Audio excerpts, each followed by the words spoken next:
आपके एक कैरेक्टर, एक लक्षण या एक ट्रेट के लिए एक जीन जिम्मेदार होता है। चाहे वो कैरेक्टर आपकी आईज का कलर हो, हेयर्स का कलर हो या नोज का शेप हो, सभी एक पर्टिकुलर जीन के द्वारा फिक्स किए गए होते हैं। लेकिन मेरा सवाल यह है कि क्या यह भी हो सकता है कि बहुत सारे कैरेक्टर्स के लिए एक जीन रेस्पॉन्सिबल हो? तो आइए जानते हैं। Hello everyone, I am doctor Saloni, your research biology as well as NEET biology educator. आज का अपना ये छोटा सा सेशन मेरे प्यारे future scientist and future doctors के लिए बेहद ही इंपॉर्टेंट है।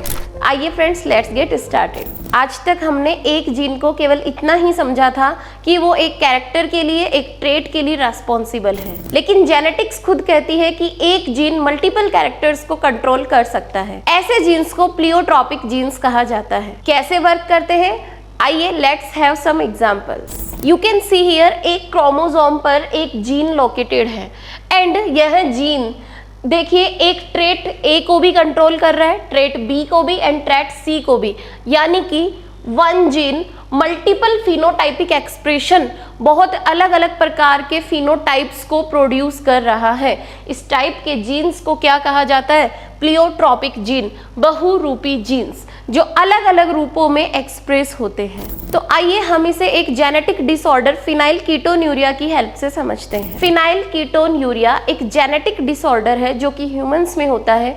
इसमें एक जीन में म्यूटेशन हो जाने के कारण एक एंजाइम नहीं बन पाता जिसका नाम है फिनाइल एलानिन हाइड्रोक्सिलेज। यह एंजाइम नहीं बन पाने के कारण आगे का पूरा मेटाबॉलिक पाथवे अफेक्ट हो जाता है, जिसके कारण बहुत सारे टाइप के, केवल एक जीन की अब्सेंस के कारण या एक जीन के म्यूटेशन के कारण डिफरेंट टाइप के अलग अलग इफेक्ट्स देखने को मिलते हैं। प्लियोट्रॉपिक जीन मोस्टली किसी मेटाबॉलिक पाथवे में एक जीन की गड़बड़ी के कारण मल्टीपल फिनोटाइपिक इफेक्ट को शो करते हैं। जेनेटिक डिसऑर्डर फिनाइल कीटोन्यूरिया में फिनाइल एलानिन को फिनाइल एलानिन हाइड्रोक्सिलेज एंजाइम के थ्रू टायरोसिन में कन्वर्ट किया जाता है, जो आगे मेटाबॉलिक पाथवे में इंक्लूड हो जाता है। बट जब फिनाइल एलानिन हाइड्रोक्सिलेज एंजाइम नहीं बन पाता, यानी कि इस एंजाइम को बनाने वाला जीन जब म्यूटेंट हो जाता है, जब फिनाइल एलानिन हाइड्रोक्सिलेज का फॉर्मेशन नहीं हो पाता, तो फिनाइल एलानिन कभी भी टायरोसिन में कन्वर्ट नहीं हो पाता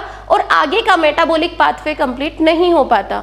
इसके रिजल्टेंट होता क्या है? इसके रिजल्टेंट जो फिनाइल एलानिन है ये बॉडी में कलेक्ट होना स्टार्ट हो जाता है, इसका ऑक्सीडेशन होता है जिससे फिनाइल पायरुवेट बन जाते हैं, जिन्हें कीटोन बॉडीज भी बोला जाता है। अब इस जीन की वजह से मल्टीपल फिनोटाइपिक इफेक्ट देखने को मिलते हैं, यानी कि यह भी एक प्लियोट्रॉपिक जीन है।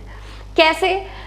कीटोन बॉडीज बॉडी में कलेक्ट होने के कारण यूरिन के साथ साथ एक्सक्रीट होना शुरू हो जाती है और यूरिन बहुत ज़्यादा दुर्गंध, जिसमें मरे हुए चूहे जैसी स्मेल आनी स्टार्ट हो जाती है, और तभी इसका नाम फिनाइल कीटोन यूरिया है। यूरिया के अंदर कीटोन बॉडीज एक्सक्रीट होने लग जाती हैं। इसके अलावा फिनाइल एलानिन आगे के पाथवे में कन्वर्ट ना हो पाने के कारण मेलानिन में कन्वर्ट नहीं हो पाता, जिससे मेलानिन का प्रोडक्शन कम हो जाता है और इसकी वजह से हेयर्स और स्किन का डीपिगमेंटेशन होना शुरू हो जाता है।